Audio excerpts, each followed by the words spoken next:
While I was asleep, my daughter came into my room every night. The same girl I considered my pride and joy, not a traitor. I set up a camera and saw something I could never have imagined. Before we continue, please subscribe to the channel and write in the comments what time it is where you are now. I found my reading glasses on the dresser again, not where I'd left them, on the nightstand next to the lamp, beside the water glass I drank from every night before bed, but on the dresser across the room, resting against the wooden jewelry box that had belonged to my late wife. The bookmark in my novel had migrated 3 pages forward from where I'd stopped reading. This was the 4th morning in 2 weeks. I carried the glasses downstairs, my fingers tight around the frames. The kitchen smelled like burnt toast and cheap coffee. My daughter Irene stood at the counter, scrolling through her phone, still in her bathrobe, even though her salon shift started in an hour. She didn't look up when I entered. "Someone was in my room again last night," I said. "My glasses were moved. The book—" "Dad, we've been through this." Her voice had edges I didn't recognize. "Nobody goes into your room." I set the glasses on the kitchen table between us. "Physical evidence. Then explain how they walked across the room by themselves." She finally looked at me, and there was something in her expression I couldn't name. Impatience, maybe. Or calculation. "Maybe you got up in the night and don't remember? You've been so tired lately." "I'd remember moving my own glasses." "That's exactly what worries me, Dad." She softened her tone, but it felt rehearsed. "That you don't remember." The back door opened, and my son-in-law Arthur walked in, bringing the humid Florida morning with him. He'd been out jogging, his gray t-shirt dark with sweat. He grabbed a bottle of water from the refrigerator and took a long drink, watching us over the rim. "Everything okay?" he asked, though his tone suggested he already knew the answer. "Rudolph thinks someone's been in his room," Irene said. "Not Dad thinks?" "Rudolph." When had that started? Arthur leaned against the counter, assuming the posture of a concerned family member. "Rudolph, I don't mean to worry you, but these memory lapses, they're concerning. My uncle had similar symptoms, and—" "I'm not having memory lapses." I kept my voice level, Professor calm. "I know where I put my things." They exchanged a glance. Quick, barely a second, but I caught it. That silent communication that excluded me completely. A shared understanding. My analytical mind, the one that had spent 30 years teaching law and ethics at the university, recognized the pattern. I'd lectured about gaslighting in my philosophy of justice course. The goal is to make the victim doubt their own perception of reality. I'd written those words on the whiteboard 100 times. The irony wasn't lost on me. "After everything we've done for you, we just want to help you too," Arthur said, and something in the way he emphasized everything made my jaw tighten. I thought of the check I'd written 18 months ago. $35,000.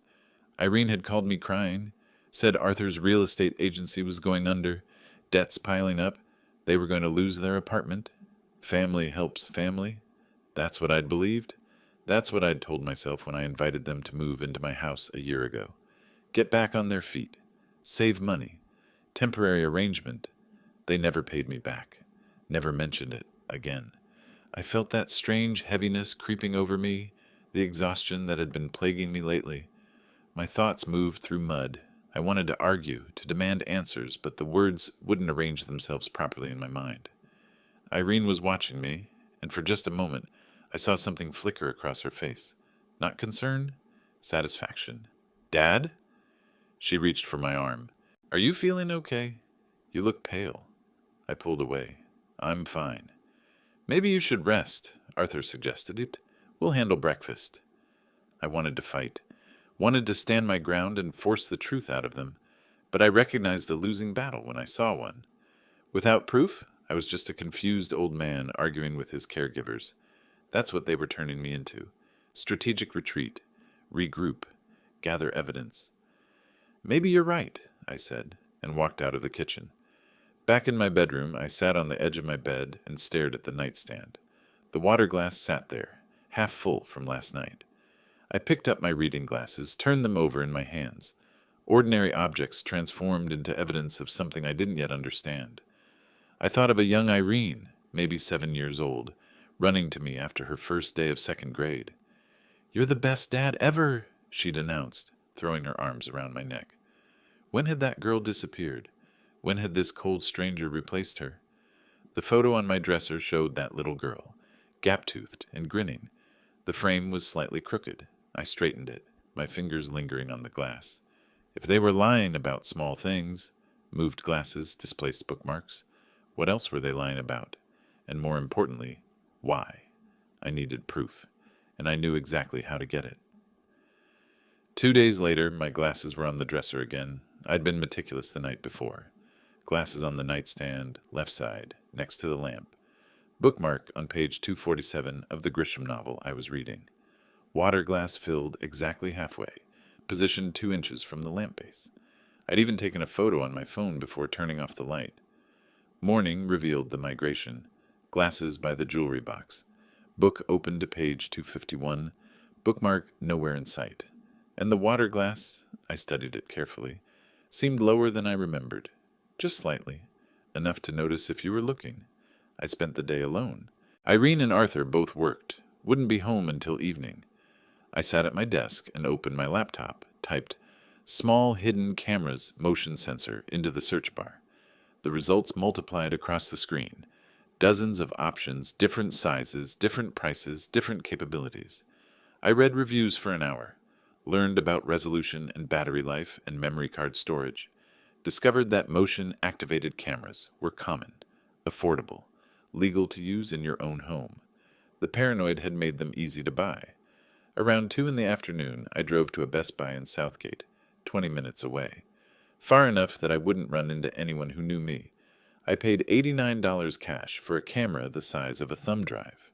The young clerk barely looked at me, just processed the transaction and handed me the bag. Back home, I locked my bedroom door and examined my purchase. The camera could record for 6 hours on motion activation. It had a memory card slot and a tiny lens that captured surprisingly clear footage, according to the box.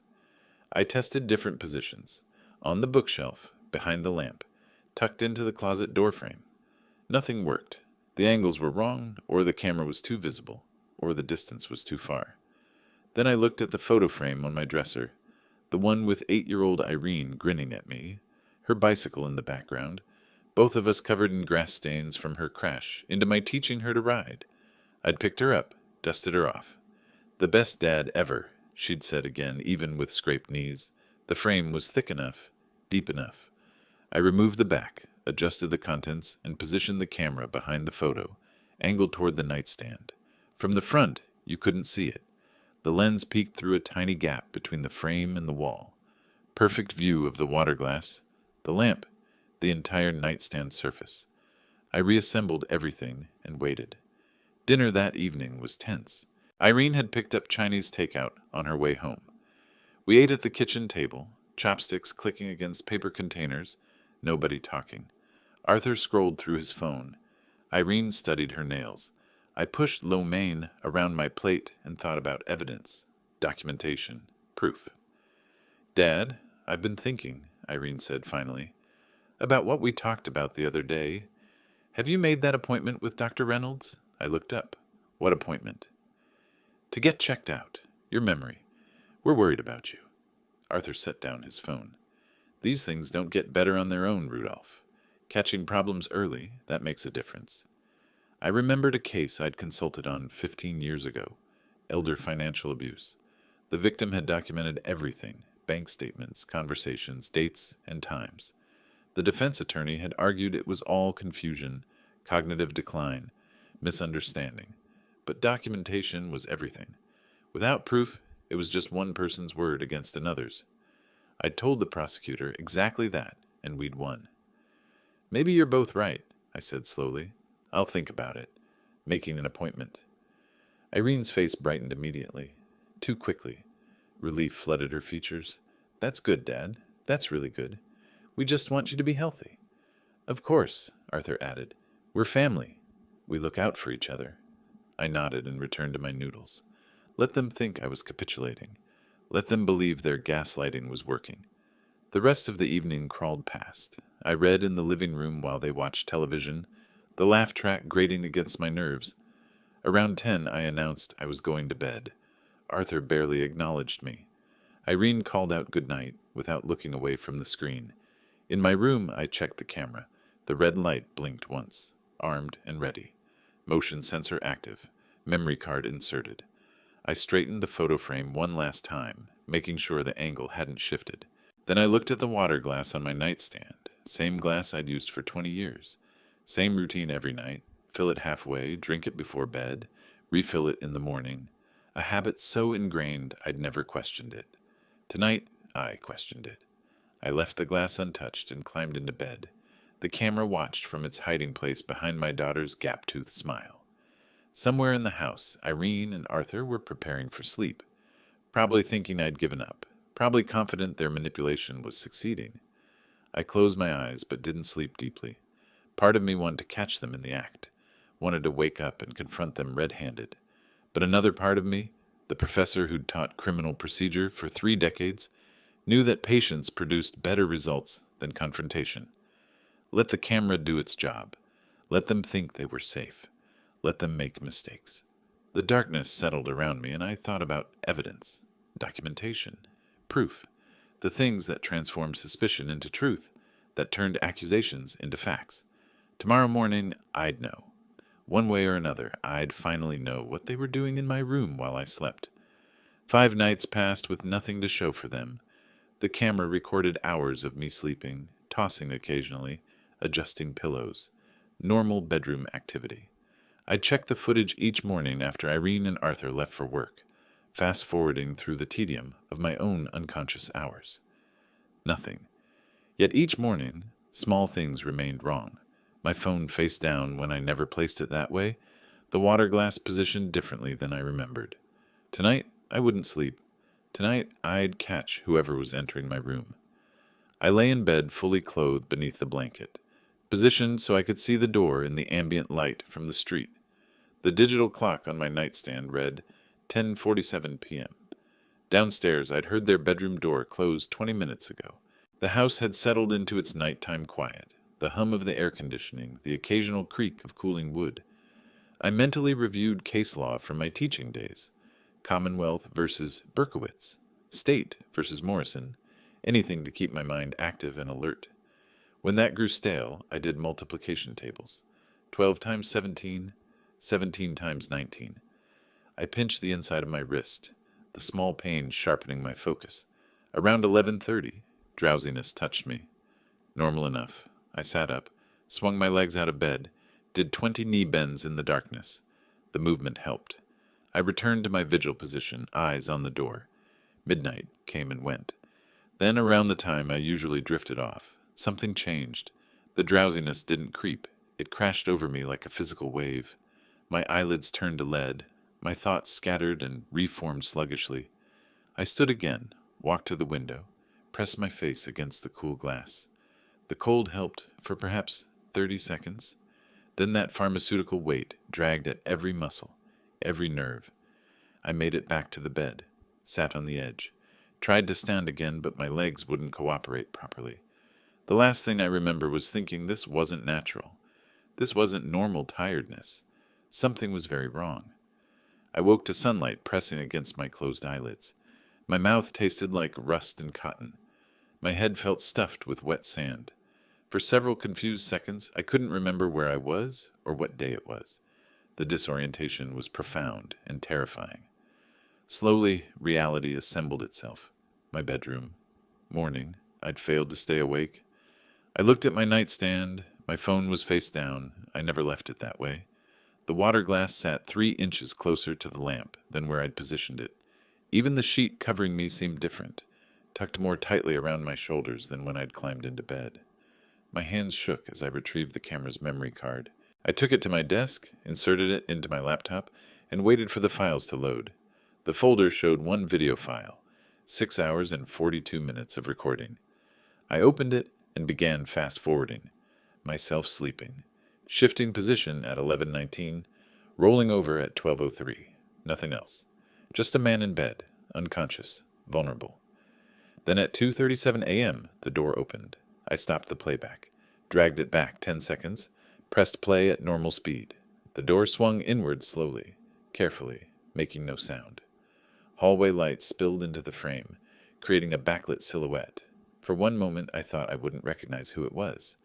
Then she stepped forward enough that the camera caught her profile. My daughter Irene, wearing her blue bathrobe. She moved to my bedside with practiced silence, her movements efficient and rehearsed. Her right hand reached into her robe pocket and produced a small bottle, prescription-sized, amber-colored. She unscrewed the cap, tilted it over the water glass on my nightstand. 3 drops fell. 4. 5. She recapped the bottle, returned it to her pocket, then took something from her left pocket, a small spoon. She stirred the water in tiny circles, the spoon barely clinking against the glass. 38 seconds from door opening to door closing. She was gone. I sat frozen, staring at the paused screen. Her face was partially visible in one frame, calm, focused, showing no more emotion than someone preparing coffee. This wasn't improvised. This wasn't a single desperate act. This was routine. I restarted the video, watched it again, then a third time, taking notes. Timestamp, duration, her movements, the bottle's size and color, the methodical stirring to ensure dissolution. Footsteps sounded on the stairs, voices in the kitchen below, Irene and Arthur starting their morning routines. The smell of coffee drifted up through the heating vents. I had to go down there, had to sit across from them, had to eat breakfast and act as though I'd seen nothing, knew nothing, suspected nothing. I saved 3 copies of the video to different folders, then removed the memory card and hid it in my desk drawer beneath old tax returns. Stood, tested my legs, still shaky but functional, looked at myself in the bathroom mirror, pale, exhausted, frightened, but I couldn't show any of that. In the kitchen, Irene stood at the stove scrambling eggs. Arthur sat at the table scrolling through his phone, coffee mug steaming beside him. They both looked up when I entered. "Morning," I said, forcing my voice into groggy normalcy. "I slept hard last night. Barely remember my head hitting the pillow." "That's good, Dad." Irene smiled at me, warm and genuine. "You needed the rest. You've seemed so tired lately." Arthur nodded. "See? All that worry about sleep problems. Sometimes you just need to relax." I poured coffee, my back to them so they wouldn't see my expression. My daughter had just poisoned me, was still poisoning me, had been poisoning me for how long? Weeks? Months? And now she stood there flipping eggs, asking if I wanted toast, acting like someone's caring daughter instead of what? What was she? "Dad, you look a little pale," Irene said. "Are you feeling all right?" "Just waking up slowly." I turned, managed something resembling a smile. "The coffee will help." "Maybe you should take it easy today. Stay home. Rest." "Might meet Tom for coffee later," I said, inventing a cover story as I spoke. "Haven't seen him in months." "That's nice," Irene said. "You should get out more." Arthur barely looked up. "What time are you meeting him?" "Late morning. Nothing definite." The conversation continued. Mundane, normal, poisonous. I ate scrambled eggs that tasted like cardboard, drank coffee that did nothing for the fog in my head, watched them exchange glances when they thought I wasn't looking. Small, satisfied smile that made my stomach twist. After they left for work, Irene to her salon, Arthur to the car dealership, I returned to my bedroom and looked at the water glass from this morning. I hadn't drunk from it yet. The water sat there, clear and innocent-looking, containing whatever substance my daughter had added in the dark hours of early morning. I needed to know exactly what she was giving me, and then I needed to figure out why. The lab would give me answers. What I did with those answers, that decision could wait another 48 hours. I found a small plastic bottle in the recycling bin, washed it 3 times with hot water and dish soap, dried it carefully with a clean towel. In the bathroom, with the door locked, I poured the water from my nightstand glass into the bottle, sealed it tight, wrapped it in a plastic grocery bag, and tucked it into my jacket pocket. When I came downstairs, Irene was making lunch. "You're dressed nice," she said. "Still meeting Tom?" "In about an hour." I'd showered, put on slacks and a button-down shirt, the kind of effort that suggested a genuine social engagement. "Probably be gone most of the afternoon." "That's wonderful, Dad. Don't rush back. Enjoy yourself." Arthur barely glanced up from the television. The casual dismissal stung less than it should have. His indifference was useful now. I drove east toward Tampa, taking I-275 across the bay. The water sample sat in my jacket pocket like evidence in a trial, which I supposed it was, just premature. The prosecutor building his case before the defense even knew they'd been caught. Tampa Bay Medical Labs occupied the ground floor of a medical plaza off Dale Mabry Highway, 35 minutes from my house. I'd chosen this location deliberately, far enough that nobody would recognize me, professional enough to provide courtroom-worthy documentation. The waiting room smelled like antiseptic and recycled air. I approached the reception desk where a young woman with efficient movements and tired eyes looked up from her computer. "I need a water sample analyzed," I said. She slid a form across the counter. "What type of analysis? Bacterial contamination? Heavy metals? Chemical? Pharmaceutical compounds. Sedatives specifically, possibly antipsychotics." Her expression shifted slightly, recognition crossing her features. She'd seen this before. "I'll have you speak with our lead technician." She disappeared through a door, returned a moment later with a woman in her 40s, wearing a white lab coat, dark hair pulled back severely. "I'm Dr. Chen, the lab supervisor," she said, extending her hand. "You need pharmaceutical testing on a water sample?" I shook her hand. "I have reason to believe someone in my household is contaminating my drinking water. I need documentation of what's being added." She studied my face for a moment, taking in my age, my clothing, my demeanor. Whatever she saw satisfied some internal assessment. "Are you in immediate danger? I can provide resources for emergency services if—" "I appreciate that. I'm taking precautions. I need the evidence first." She nodded once, crisply. "We can run a comprehensive pharmaceutical panel, tests for benzodiazepines, barbiturates, antipsychotics, antidepressants, and common sedatives. Standard testing takes 5 to 7 days. Urgent processing is 48 hours. "Urgent processing? How much?" $380. I counted out $400 bills from my wallet, cash I'd withdrawn the previous week, telling Irene I was paying a handyman. Dr. Chen wrote a receipt, labeled my sample with a case number, and had me sign chain of custody documentation. "We'll call you when results are ready," she said. "Do you want them mailed, or will you pick them up?" "I'll pick them up." Driving home, I felt the strange duality of purposeful action masking profound fear. I was being poisoned by my daughter. Each night I went to sleep, I was made unconscious by substances she administered.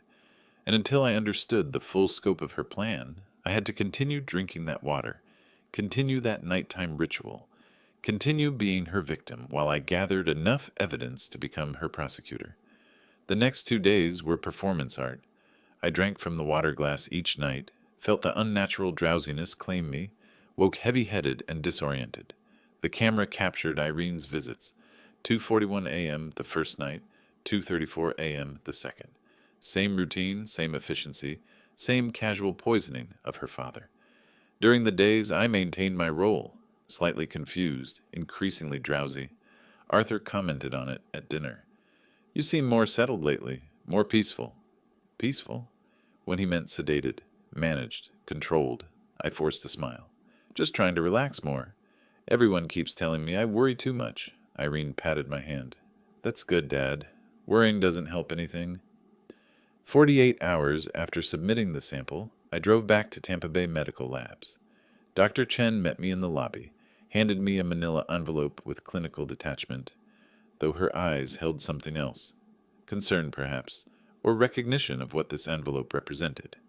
"Thank you," I said. "Be careful," she replied, which wasn't standard laboratory protocol.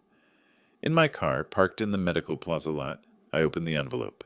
The report was 3 pages of technical analysis, charts, and medical terminology. But the summary was clear enough. Zolpidem, Ambien, 15 mg concentration, sedative hypnotic quetiapine, Seroquel. Trace amounts, antipsychotic, commonly prescribed for sleep disorders, also causes cognitive dulling at low doses. 15 milligrams of Ambien, enough to knock out someone my size for 8 hours, and quetiapine, not prescribed for sleep in someone healthy, prescribed for serious mental conditions, but in small doses mixed with a sedative, it created something else: confusion, memory issues, difficulty concentrating, symptoms that mimicked early-stage dementia. I read the report 3 times before the full scope crystallized. They weren't trying to kill me, at least not quickly. They were trying to make me incompetent, make me seem like someone who couldn't manage his own affairs, make his own decisions, control his own life or finances. My house was worth $600,000, maybe more in the current market. My retirement accounts held another $200,000, Social Security and pension income of $4,000 monthly. And if they could establish I was mentally declining, if they could get guardianship, everything would become theirs to manage, theirs to spend, theirs to control. That night, after Irene and Arthur had gone to bed, I sat at my desk and began creating backups. Uploaded the video footage to encrypted cloud storage, using a VPN connection to mask my activity. Burned 2 DVDs of the footage, labeled them Home Videos 2024 in innocuous handwriting. Scanned the lab report, printed multiple copies. Placed originals in my safety deposit box at the bank during a trip the following morning. Told Irene I was meeting Tom again. Then I called my sister Margaret in Orlando. She answered on the 3rd ring. "Rudolph, is everything okay? You never called during the week." "I'm sending you a package," I said. "Flash drive and some documents. Don't open it. Don't look at it. Just keep it somewhere safe." Silence on the line. Then, "You're scaring me. What's going on?" "I'm handling something. If anything happens to me, anything at all, take that package to the police." "Anything happens? Rudolph?" "Promise me, Margaret." Her voice went quiet. "I promise. But you need to tell me what's happening. Does this have something to do with Irene and Arthur? If I'm wrong, I'll explain later and we'll laugh about my paranoia. If I'm right, you'll understand when you open it." I shipped the package overnight from a FedEx store, got tracking confirmation, watched the status updates until it showed delivered to her apartment. Evidence secured. Chain of custody established. Backups created. Timeline documented. But I didn't have everything yet. I knew what and how. I still needed why spelled out in their own words, their own planning, their own incrimination. I needed them comfortable enough to discuss their full scheme where I could record it. Late that night, evidence secured in multiple locations. Sister notified, protection established. I sat at my desk and thought about justice. Not revenge, justice. The kind that required airtight cases and incontrovertible proof and witnesses who couldn't be dismissed or discredited. They thought I was fading away, thought their plan was working perfectly, thought they were winning. Let them keep thinking that. Let them get comfortable enough to talk freely. Let them reveal the full scope of what they'd planned for me. I closed my laptop, locked my desk drawer. Tomorrow I'd continue the performance, drinking the poison water, exhibiting the drugged confusion, playing the role of declining father. But I wasn't the target anymore. I was the hunter. 10 days of performance passed. I called Irene by the wrong name twice, asked what day it was 6 times in one afternoon. Stood in the kitchen appearing confused about where we kept the coffee mugs I'd stored in the same cabinet for 20 years. Each mistake earned satisfied glances between them, small smiles they tried to hide. They thought they were winning. That Tuesday evening after dinner, I announced I was exhausted and heading to bed early. 8:30 was absurdly early, but I made a show of being unsteady, gripping the back of my chair for support. "Are you feeling all right, Dad?" Irene's concern sounded almost genuine. "Just tired. So tired lately." I shuffled toward the stairs. In my bedroom, I waited 20 minutes until I heard them moving to the kitchen. Then I opened my door silently, positioned myself in the darkened hallway, where their voices carried clearly. I took out my phone, opened the voice recorder, pressed record, and listened. "Much longer," Irene was saying. "He's declining fast. Another month, maybe 2, and we can file the paperwork." Arthur's voice held confidence I'd never heard before. "The way he's going, any doctor will confirm he's incompetent." Silence. Then Irene, quieter. "But he's my father. This feels... Your father is sitting on over $500,000 in assets while we're drowning in debt." Arthur's frustration broke through. "The house alone is worth $520,000. His retirement accounts, his savings, it's all just sitting there. You promised this was safe, that nobody would know. Nobody will know. I researched this carefully. Zolpidem and quetiapine in these doses create perfect symptoms: confusion, memory loss, disorientation. Doctors will think it's early-stage dementia. These drugs don't show up on standard blood work. By the time anyone thinks to look deeper, we'll already have guardianship. My fingers tightened around the phone. He'd researched it, planned every detail. What if he's written us out of the will? Irene asked. Doesn't matter. With guardianship, we control everything while he's alive. And he's named you as heir anyway. I checked the documents in his office last month. You went through his papers? How else do we plan this properly? He has no other children. Margaret is just a sister. She gets nothing. This is our future, Irene. Our only way out of this debt. A long pause. When Irene spoke again, her voice was smaller. Sometimes I think about before. When Dad used to help me with homework, or when he walked me down the aisle. This would destroy him if he knew. He won't know. That's the point. Arthur's coldness was absolute. And what's he going to do with all that money anyway? Die and leave it to some charity? We need it now. We earned it, dealing with him all these months. Another pause. Then, I suppose you're right. We don't have another option. We schedule him for that doctor's appointment in 2 weeks, get the medical documentation, then we file. Another month after that, and everything is ours. I stopped the recording. 8 minutes and 43 seconds. Every word documented, every admission captured. Back in my room, I sat in darkness and let the full scope settle over me. Not just theft, complete destruction. They wanted to take my home, my money, my independence, my dignity, everything that remained of the life I'd built with my wife, everything I'd planned to leave as a legacy. The $35,000 I'd given them hadn't helped. It had shown them I had resources worth taking. Sleep didn't come that night, not because of the drugs, I hadn't drunk the water, because I sat transcribing key quotes from the recording, timestamping the most damaging statements, adding them to my evidence file, building a prosecution. Morning came. I went downstairs and performed my role. Asked Irene when she was coming to visit. She lived there.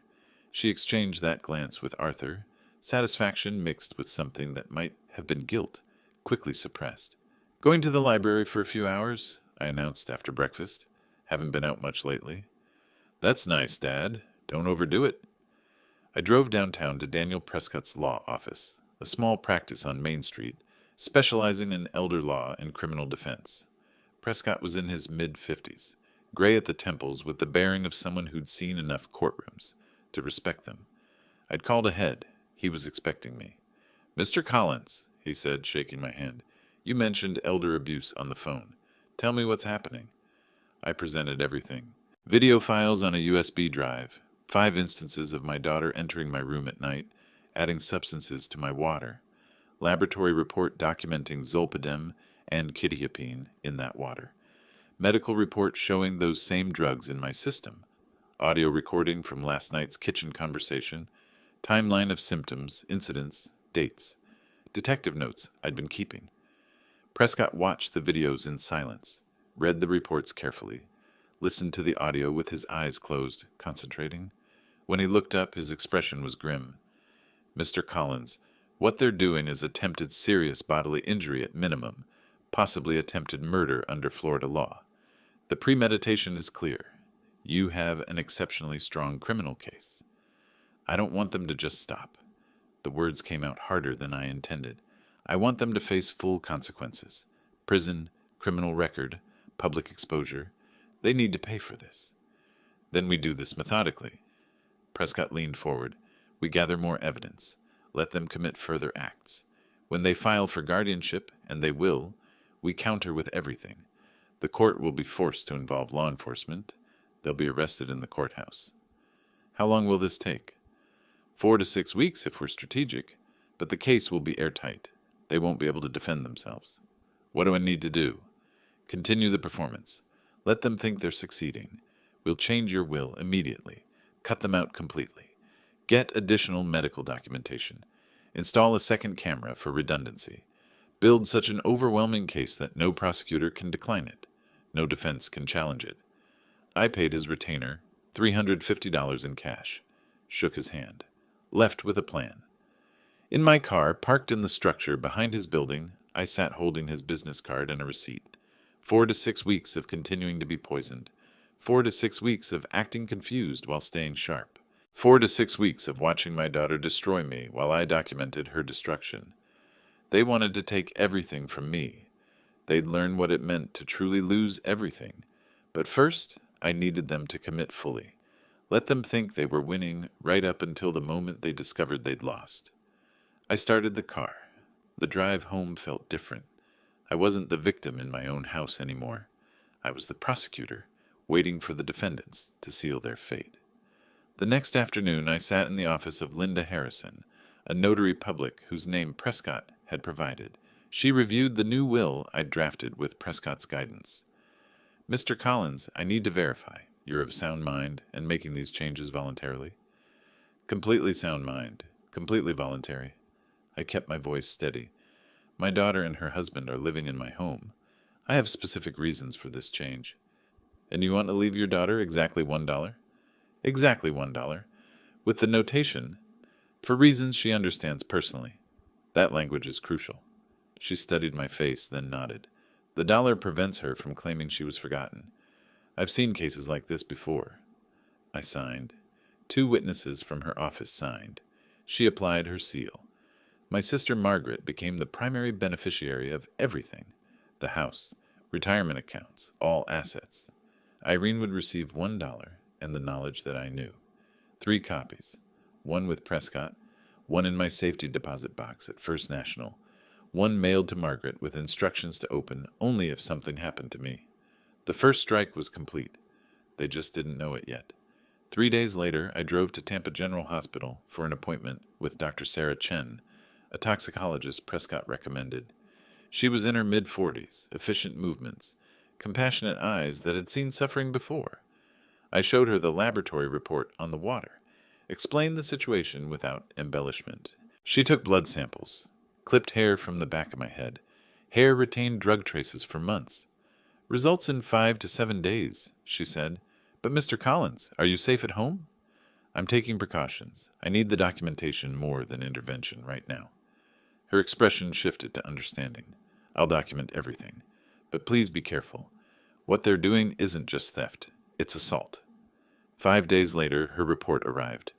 Both zolpidem and quetiapine present in my system in concentrations consistent with regular dosing over weeks.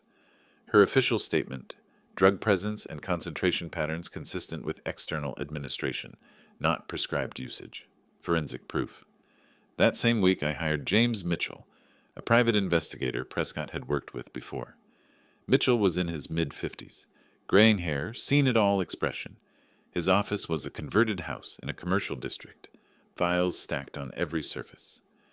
"Elder financial abuse," he said when I explained. "I've worked a dozen cases. Your evidence is already strong. What do you need from me?" "Their financial situation, their communications, their planning, everything that shows motive and premeditation." "Give me 10 days and $1,200. I paid half up front. 10 days later, he delivered a 40-page report. Official debts, $87,000. Arthur's hidden gambling, online poker accounts, showing $23,000 in losses over the past year. Irene confiding to coworkers at Bella's salon about inheriting property soon and finally getting financial security. Arthur's browser history from public Wi-Fi, showing searches for Florida guardianship laws and how to prove incompetency. "They've been planning this for months," Mitchell said. "Maybe longer. Your son-in-law has a serious problem. The gambling losses alone.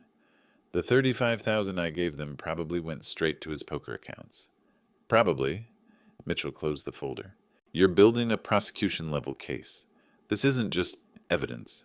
This is a narrative." That night, after Irene completed her routine, entering my room at 2:40 a.m., adding drops to my water, stirring carefully, I installed a second camera. This one went inside a decorative bookend on my shelf, different angle, overlooking the bed from another direction. Redundancy. If they discovered one camera, the other survived. Over the next week, I captured 3 more instances. Total now, 5 separate video recordings spanning different dates. Pattern, premeditation, incontrovertible proof. Every night, I drank the drugged water. Every morning, I woke heavy-headed and genuinely tired. Dr. Chen's warnings echoed: liver damage, cognitive effects, dependency risks. The performance was taking a real toll, but I continued. At dinner one evening, I made my confusion more pronounced. "Irene, when is your mother coming home? I thought she was just at the store." She glanced at Arthur before responding, voice gentle. "Dad, Mom passed away years ago, remember?" I let genuine confusion cross my face. "Oh, yes, I forgot for a moment. Sorry." Arthur barely concealed his satisfaction. "It's okay, Rudolph. These things happen. Maybe you should rest after dinner." I nodded slowly. "Yes, I am tired. Very tired." They think I'm gone, I thought, leaving the table. They think they've already won. In 3 weeks, they'd learn what it means to lose everything. Throughout this period, I met regularly with Prescott. Each time, I brought new evidence, another video file, the detective's report, medical documentation, photographs of Arthur's laptop screen showing his research. We now have video evidence of 5 separate poisoning instances, Prescott summarized during our 4th meeting. Laboratory analysis of the water. Medical tests proving those drugs are in your system from external sources. Private investigator report documenting motive and desperation. Audio recording of them discussing the plan. "This is overwhelming." When do we strike? When they file for guardianship. Let them commit fully. They'll hire an attorney. Submit documentation. File court papers. The moment those papers are filed, we counter with everything. The court will have no choice but to involve law enforcement. How much longer? Based on their timeline, 2 to 3 weeks. Can you maintain the performance? I've maintained it this long. I can last another month if needed. Good, because when we move decisively. They won't see it coming until it's already over. By early May, everything was ready. Multiple copies of all evidence, backed up in cloud storage, secured in my safety deposit box, sent to Margaret. Medical proof, financial motive, video documentation, audio admission, detective findings, an overwhelming prosecution-ready case. Late one night, sitting at my desk after another drugged sleep, I reviewed the master timeline I'd created. Every incident documented, every piece of evidence cataloged, every witness identified. For 30 years, I taught ethics, taught that justice requires evidence, patience, perfect execution. Now I demonstrated. They were about to learn that the man they thought they'd destroyed was about to destroy them instead. Over the next week, I escalated my performance to levels that should have alarmed any genuine caregiver. On Tuesday, I walked 6 blocks to a coffee shop I'd never visited, sat there for an hour, then called Irene. "I'm not sure where I am. I went for a walk, and I don't recognize this area." She arrived within 20 minutes, brought me home with her arm around my shoulders. Mrs. Patterson, our neighbor, watched from her driveway. Irene made sure she saw us. "Dad's been having more episodes like this," she told her loud enough for me to hear. Inside, Arthur waited. How lost was he? 6 blocks away, completely disoriented. Irene glanced at me with what might have been concern or calculation. "We need to move faster. He's ready." Thursday morning, I asked Irene 3 times what year it was. Called her Susan twice, my wife's name. Left the stove on after making coffee, stood in the kitchen appearing confused, until Arthur turned it off with exaggerated patience. Friday afternoon, Irene scheduled an emergency appointment with Dr. Reynolds, my family physician for the past decade. In his office, I gave my best performance yet. "Mr. Collins, can you tell me what brought you in today?" Dr. Reynolds asked, his weathered face creased with professional concern. I looked around the examination room as though seeing it for the first time. My daughter brought me. I'm not sure why." Irene stepped forward. "Doctor, I'm really worried. Over the past few weeks, Dad's decline has accelerated. He gets lost in the neighborhood, forgets my name, asks the same questions repeatedly. Yesterday, he asked when my mother was coming home. She passed away 8 years ago. Do you remember your wife passing away, Rudolph?" I paused, let my face struggle with the memory. "Yes, I think so. It's fuzzy sometimes." Reynolds conducted a basic cognitive assessment. When he asked me to remember 3 words, I deliberately forgot 2.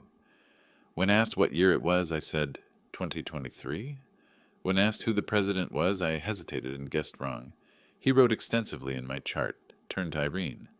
"I'm noting significant cognitive concerns. Has he had any falls?" "Not yet. but I'm terrified he will. He shouldn't be living alone, but he insists he's fine. I don't know what to do. Reynolds prescribed neurological testing I would never attend. His documentation would be perfect for their guardianship petition. Perfect for my counter-evidence showing how they'd manipulated medical professionals. That afternoon, Arthur met with Gary Hendricks, an attorney whose office was above a dry cleaner on Tamiami Trail. I learned this later from Prescott's investigator. Hendricks charged $2,500 for basic guardianship cases, money Arthur borrowed from a payday loan at 25% interest. Your father-in-law is showing signs of dementia, Hendricks would have said, and you want guardianship to manage his affairs? Arthur would have nodded eagerly. He's not safe anymore. We've been living with him, keeping watch, but he needs legal structure, medical and financial decisions. Any opposition expected? Just his sister in Orlando, but she barely visits. We're the primary caregivers. It's well documented. I'll draft the petition. We'll file next week. While Arthur made his arrangements, I drove to Prescott's office. We filed our own petition that same day. Emergency motion for protective order and criminal investigation. It included summaries of all evidence, videos, lab reports, medical documentation, audio recording. We requested that when their guardianship petition was filed, both cases be heard together and law enforcement be notified. The filing was sealed. They'd have no warning. When they file their petition, the system will flag the related case, Prescott explained. The judge will review both before the hearing. They'll walk in thinking it's routine. They'll walk out facing criminal investigation. How long? Their attorney promised them a week. Hearing gets scheduled 7 to 10 days after filing. You're looking at 2 weeks total. 2 weeks. 14 more nights of drugged water. 14 more days of performance. I could manage that. At dinner that evening, I played my role. Arthur mentioned casually, Irene and I have been talking. Maybe it's time we looked into some help for you, Rudolph. Someone to manage things? I nodded vaguely. That might be good. I don't feel like myself lately. Inside, I was counting down. They thought they were managing me. They had no idea I was managing them.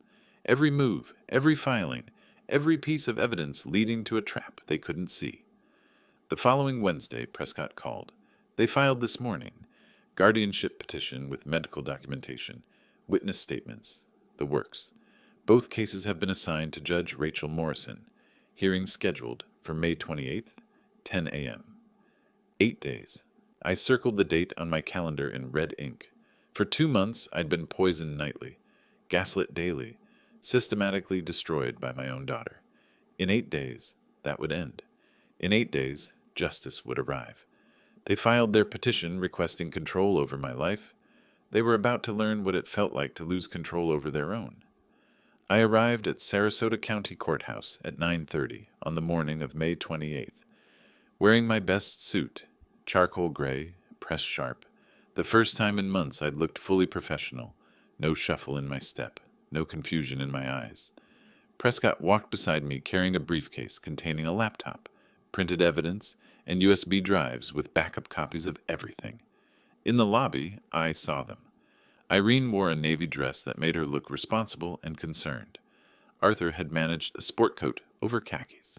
Their attorney Hendricks stood with them, overweight, perpetually rushed, already sweating in the air-conditioned building. Mrs. Patterson, our neighbor, hovered nearby as their witness. When Irene saw me, her face registered confusion. "Dad? You have a lawyer?" I met her eyes steadily. "I do. You'll understand why shortly." Arthur stepped forward, suspicious now. "What's that supposed to mean?" "It means I've known what you were doing since late March. I've documented everything. The hearing will explain the rest." Before Irene could respond, Prescott gestured toward the elevator. "Save your questions for the courtroom, Ms. Collins. You'll have plenty to answer for shortly." At 9:50, Hendricks was called to meet with the judge's clerk. He returned 5 minutes later, looking puzzled. "There's another petition filed in this case, something sealed. The judge wants to hear both matters together." Arthur's confident expression flickered. "Another petition? Who filed it?" Hendricks glanced at Rudolph. "The file's sealed. We'll find out in the hearing." Across the hallway, I watched them process this information, watched doubt creep into their certainty. At 10 a.m., we entered courtroom 4B. Judge Rachel Morrison sat behind the bench, late 50s, steel gray hair, the bearing of someone who'd heard every excuse and believed none of them. Her courtroom was modern, sparse, designed for efficiency rather than drama. "We're here on the matter of guardianship petition for Rudolph Collins," she began. "Mr. Hendricks, present your case." Hendricks stood, fumbling slightly with his notes. "Your Honor, we're seeking guardianship based on Mr. Collins's cognitive decline, an inability to care for himself. His daughter and son-in-law, who reside with him, have documented his deteriorating condition." He submitted Dr. Reynolds's chart notes showing cognitive impairment, called Mrs. Patterson, who testified she'd seen me lost and confused in the neighborhood, presented Irene's written statement about my daily struggles, the forgotten names, the repeated questions, the confusion about my late wife. Arthur looked satisfied. Irene glanced at me nervously. Judge Morrison reviewed the documents and then turned to Prescott. "Counsel, you filed a related motion?" "Yes, Your Honor, an emergency motion for protective order.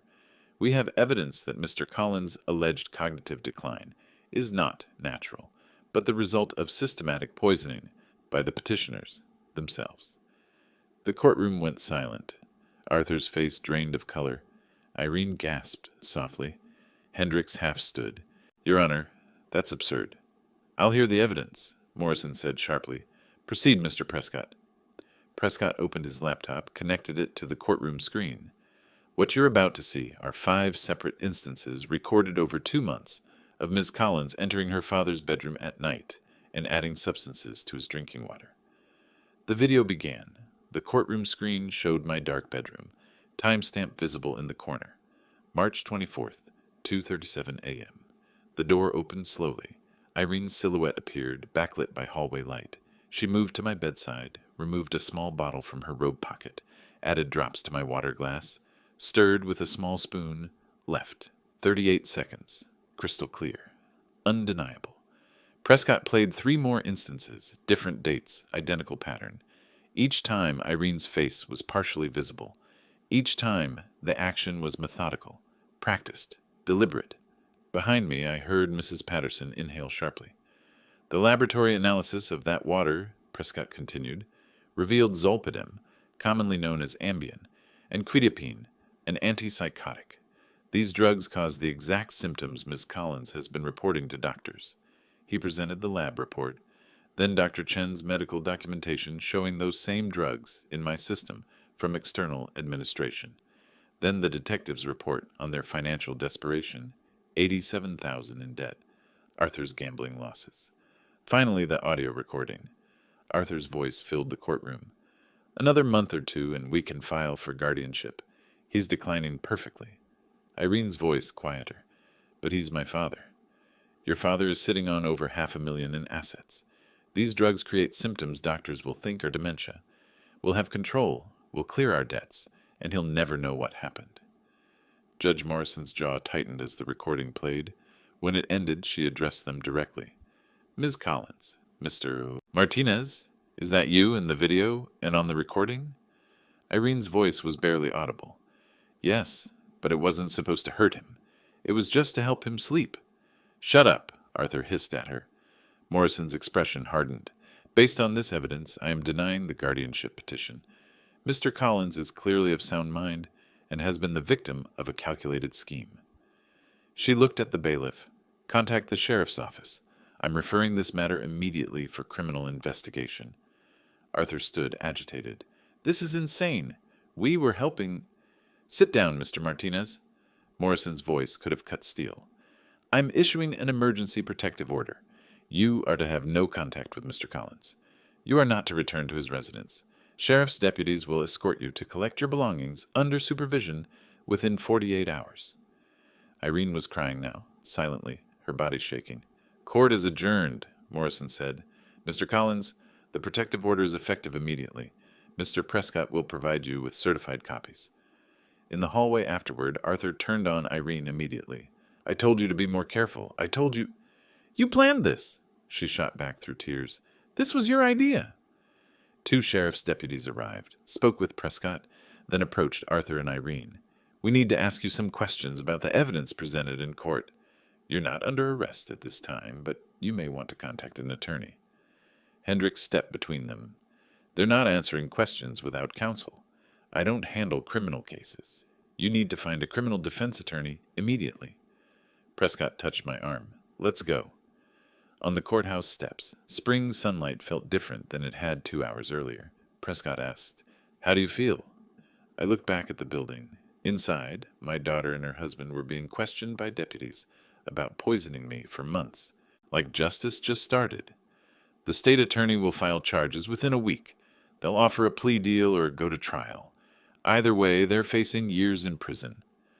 I nodded. She made her choice. Arthur made his. Now they'd live with the consequences. The hard part was over. Now came the restoration. 2 weeks after the courthouse hearing, the state attorney's office filed formal charges. Attempted aggravated battery, second-degree felony under Florida law. Maximum penalty, 15 years in prison. Irene and Arthur were arrested at their temporary apartment on a Wednesday morning. Booked, fingerprinted, photographed. The mugshots became public record within hours. Released on $25,000 bond each, they borrowed $5,000 from Arthur's brother at 15% interest to pay the bondsman. By Thursday, the Sarasota Herald-Tribune ran the story. Local couple charged with poisoning elderly father for inheritance. Front page, with their photos. The article detailed everything, the video evidence, the drugs, the guardianship scheme, my testimony. The story went viral, shared thousands of times. Comments sections filled with outrage. Arthur's car dealership fired him Friday. "Customer complaints," the manager said. "We can't have this association." Irene's salon called her that same afternoon. "Don't come in Monday, or ever." I learned all this from Prescott, who tracked their unraveling with professional detachment. I didn't seek the information, but I needed to know they couldn't threaten me again. By late June, their financial collapse accelerated. Credit card companies sued. Arthur's gambling debts, apparently larger than the detective's report showed, came due from online poker sites and some less savory lenders who called at all hours. Prescott filed my civil lawsuit, $200,000 for intentional infliction of emotional distress and elder abuse. Unable to fight multiple legal battles, they filed bankruptcy. A trustee sold Arthur's car for $22,000, Irene's jewelry for $3,000. After secured creditors took their share, almost nothing remained. My civil judgment would survive the bankruptcy, following them for 20 years. The protective order's deadline arrived July 1st. Sheriff's deputies supervised their eviction from my house. I stood on the sidewalk with Prescott, watching them load a rental truck with their belongings. Irene's hands shook as she carried boxes. Arthur avoided looking at me entirely. When they finished, a deputy collected their keys. I entered my home, truly mine again, and immediately had the locks changed. Security system installed. Then I spent days cleaning, removing every trace of their presence, repainting, replacing furniture, reclaiming. They moved to a 2-bedroom apartment in a rough neighborhood, $950 a month, all they could afford with Arthur's brother's dwindling loan. Irene found work as a cashier at a discount grocery store, minimum wage, no background check. Arthur, too proud initially, burned through their borrowed money before taking night shift warehouse work at $14 an hour. Combined income, maybe $3,200 monthly. They were surviving, not living. Their marriage deteriorated visibly. Through Prescott's investigator, I needed to ensure they weren't violating the protective order. I learned about the constant arguments, Arthur drinking heavily, Irene sinking into depression. Neighbors complained about their fighting. "This is your fault," Arthur would shout, according to reports. "You got caught on camera." "Your plan," Irene would respond. "Your drugs. You pressured me every day." Their criminal defense attorney, Rebecca Torres, cost $15,000 they didn't have. Borrowed again, this time at 20% interest. Torres reviewed the evidence against them and delivered brutal truth. 5 videos, lab reports, medical documentation, audio confession. "The state attorney has offered a plea," Torres told them in early August. According to her later court filings, plead guilty to 3rd-degree felony, accept probation instead of prison. The alternative is trial, conviction, and years of incarceration. Arthur wanted to fight. Irene, more realistic after seeing herself on video, poisoning her father, knew they had no defense. After days of argument, they agreed. The sentencing hearing was scheduled for August 27th. I spent those weeks rebuilding. Margaret visited twice. My neighbors, understanding now what had happened, treated me with new respect. Former colleagues from the college called offering support. I started writing my victim impact statement, revising it multiple times until the words captured everything without becoming vindictive. Prescott reviewed it, suggested minor changes. The statement was ready. Late August, 3 days before the hearing, I sat in my reclaimed dining room, the printed statement before me. Through the window I could see my garden, vegetables growing, flowers blooming. My house, my life, finally returned. The doorbell rang. Prescott, delivering final hearing details. "They're both planning to speak," he said. "Show remorse. Ask for mercy." I nodded. "They can ask. The judge will decide. Are you ready?" I looked at the statement, thought about 6 months of hell, the fear and betrayal and poisoning. "I've been ready since I saw that first video. This ends next week. Then I can finally move forward." Prescott smiled slightly. "You're stronger than they ever understood." After he left, I sat alone in the silence of my home. No drugged water waiting, no daughter creeping in at night, no gaslighting over breakfast, just peace. And the certainty that justice, when properly prepared and patiently executed, eventually arrives. The criminal courthouse was larger than family court, more imposing. I arrived early on August 27th, with Prescott and Margaret, dressed in my best suit. Inside courtroom 2A, Judge Catherine Walsh presided. Late 50s, steel gray hair, the bearing of someone who'd seen every excuse. Irene and Arthur sat with Rebecca Torres at the defense table, both looking older than their years. Irene's eyes were red, her hands clasped tightly. Arthur stared straight ahead, jaw clenched. Judge Walsh reviewed the file. "The defendants have pleaded guilty to attempted aggravated battery, third-degree felony. Sentencing range is probation to 5 years prison." She looked at the assistant state attorney, Marcus Reed. "Does the state have a recommendation?" Reed stood. "Your Honor, the state recommends split sentencing. 2 years county jail, 3 years probation, community service, restitution, and permanent no-contact order. This was calculated elder abuse for financial gain." Torres argued for probation only. "Your Honor, my clients have already lost everything, jobs, home, reputation. They're not dangerous. Prison serves no purpose here." Judge Walsh turned to me. "Mr. Collins, would you like to address the court?" I walked to the podium. Didn't need my written statement. I'd memorized every word. "Your Honor, for 2 months I lived in fear that I was losing my mind. I'd wake confused, find things moved, struggle with basic tasks. When I asked my daughter about it, she told me I was imagining things, that I was getting old, that I needed help. She gaslit me while poisoning me every night. When I discovered the truth, saw the video of her adding drugs to my water, the betrayal was worse than the poisoning itself. This was my daughter, the child I'd raised, helped when she needed it, given $35,000 and opened my home to. She repaid my love with systematic abuse. They weren't just trying to steal money. They were trying to steal my competence, my independence, my autonomy. They wanted legal control over my life. If they'd succeeded, I'd be under guardianship now, unable to make my own decisions, while they spent my savings and sold my home. They tried to erase me as a person. That's what was at stake, not just money, but my identity, my freedom, my existence as an independent human being. I'm not asking for vengeance. I'm asking for accountability."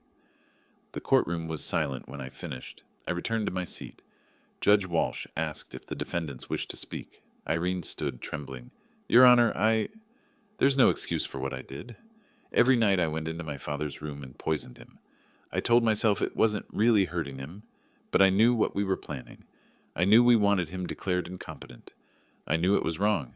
I did it anyway because I was desperate and weak. My father welcomed us into his home. He loved me, and I betrayed him in the worst way possible. I'm so deeply sorry. I think about it every day. I know I'll never forgive myself." She sat, crying. Arthur stood stiffly. "Your Honor, I take responsibility for my role. It was wrong. I regret it. I apologize to Mr. Collins." His words sounded hollow. He sat quickly. Judge Walsh took a long moment before speaking. Elder abuse is one of the most reprehensible crimes. You targeted a family member who trusted you, someone vulnerable. You administered drugs to make him appear incompetent so you could seize control of his assets. This wasn't weakness. It was months of calculated abuse. She paused. I sentence you each to 5 years probation. Conditions: 500 hours community service at elder care facilities. $500 monthly restitution for 10 years. Permanent no-contact order. Mandatory counseling. Random drug testing. Any violation results in immediate incarceration. You'll carry these felony convictions for life. These are the consequences of your choices. She banged the gavel. This court is adjourned. In the hallway, Torres approached with Irene. Arthur hung back. Mr. Collins, Torres said quietly, my client would like to speak with you if you're willing. Prescott started to object, but I raised my hand. I'll hear what she has to say. Irene stepped forward, mascara streaked, hands shaking. Dad, I know I have no right to call you that anymore. I just need you to know. I'm so sorry. I was weak and desperate, and I let Arthur convince me this was okay. But it wasn't. It was evil. I poisoned my own father. I tried to steal your life. I understand if you never forgive me. I don't forgive myself. She was genuinely crying, not performing.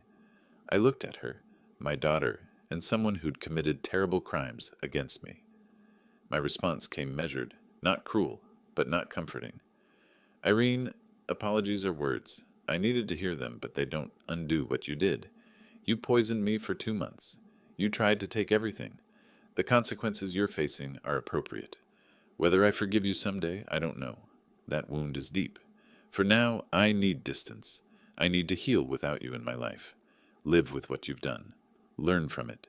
Become someone better. But that's your journey, not mine. Mine is moving forward without you. I turned to Arthur, still standing back. And you don't even have the courage to apologize properly. I hope the next 10 years of payments remind you what greed costs. I walked away with Prescott and Margaret, didn't look back.